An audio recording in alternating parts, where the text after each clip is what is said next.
Wineries are charging between $100 and $150 per person for winemaker dinners. This is an excellent way to provide agriculturalists with additional income and to increase opportunities for those offering event-related services without exhausting the neighborhood.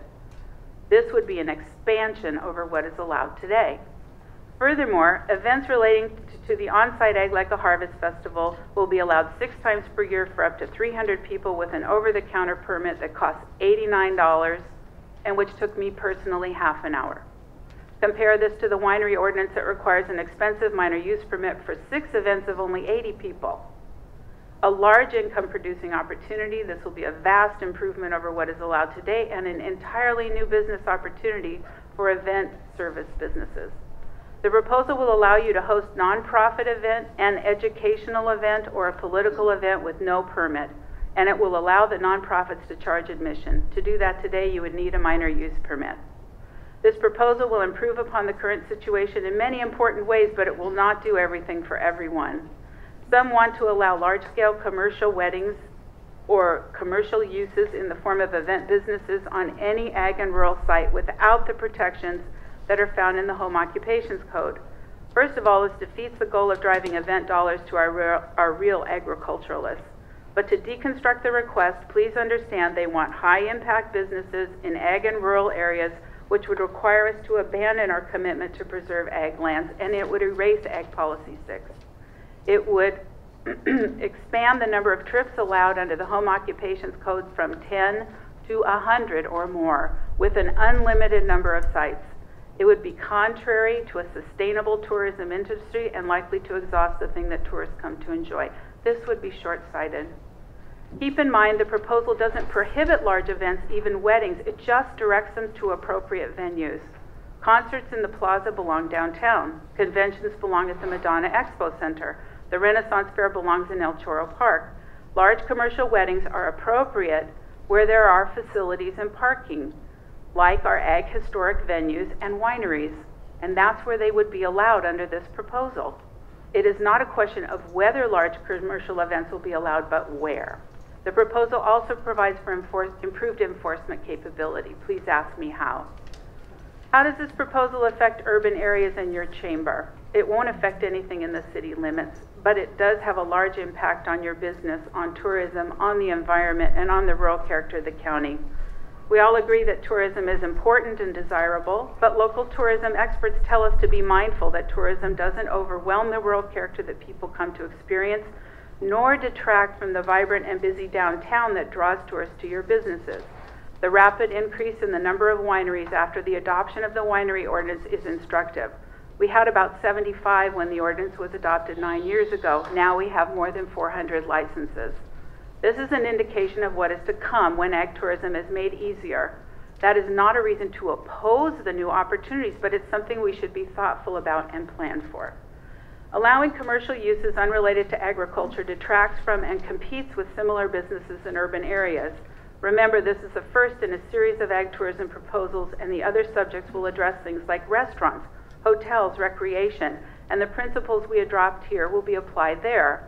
So what should be on ag land and what should be in town? A farm stay, but not a Hampton Inn. A farm stand, but not a 7-Eleven. A harvest festival, but not concerts in the plaza. Those large unrelated uses should be in other locations. This proposal gives us a roadmap toward a balanced and sustainable future. It reserves some larger uses to our downtown and commercial venues, which help to keep our downtowns vibrant and economically viable. It will also provide new opportunities to local farmers and ranchers and event support industries, while at the same time preserving our essential and irreplaceable ag land and protecting rural neighborhoods. There will not be a vote on July 30th, as there's still much work to do, but this is the direction of the proposal, and we urge you to support it. Thank you. Thank you very much. And finally, then we'll get to your questions, and I promise we'll keep things running and get you. Daniela Sapriel, who represents the Coalition of Affected Business Owners. Daniela? Hi, thank you, Supervisor Hill. Can you all hear me? No. Okay. I'm going to turn the volume up and try not to shout. Can you all hear me now? Lean in a little bit. All right. Can you hear me now? I feel like a Verizon commercial. It's hard to talk kind of spontaneously leaning like this. Oh,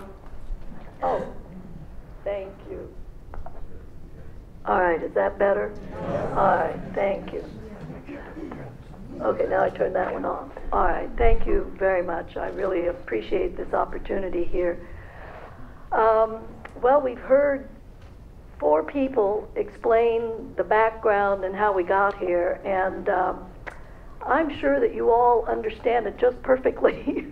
So, the Coalition of Affected Business Owners is new to this process.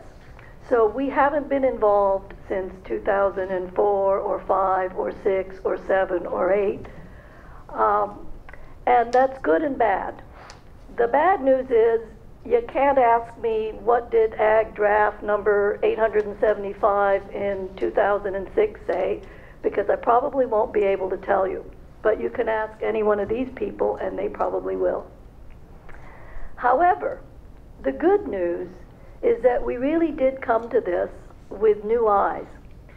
We basically are a grassroots, nonpartisan group that got together, I don't remember whether it was 6 weeks ago or 8 weeks ago. It feels like it's taken over my whole life. But we got together when we kind of heard something about what was happening. You know, they were going to do events, and we're in kind of the event business, and what are they going to do, et cetera, et cetera. And the good news about coming to it with new eyes is that you're not lost in the forest, so you can kind of see the forest. You're not following the trail of breadcrumbs in the briar patch. And the reason that we oppose this ordinance, and we are, it's amazing. I mean, we really are nonpartisan. We span the spectrum from people, you know, to the right of Attila the Hun to the left of God knows what. And we don't agree on just about anything, but we agree that this ordinance would devastate the economy of this county and would not actually accomplish the lofty goals that it says it's going to accomplish. And when we look at it and we think, you know, the county planning staff, all these other people who are competent and skilled, they've been working on this for more than 5 years. And they haven't come up with something that anybody can understand or agree on. Now, why is that? Several years ago, they were perfectly able to come up with an ordinance for wineries, 2 pages, all right? So when we look at it with new eyes, you have to ask yourself, all right, why does this not make sense, all right? And do you remember when you were all kids and you used to kind of read comic books, and at the end of the comic book there was always the puzzle where you had to find the lion in the trees, and you couldn't see the lion in the trees, and you looked, and then finally you saw the lion in the trees, and then you could not see it. Well, that was kind of my lion in the tree moment, and that's why I'm here today.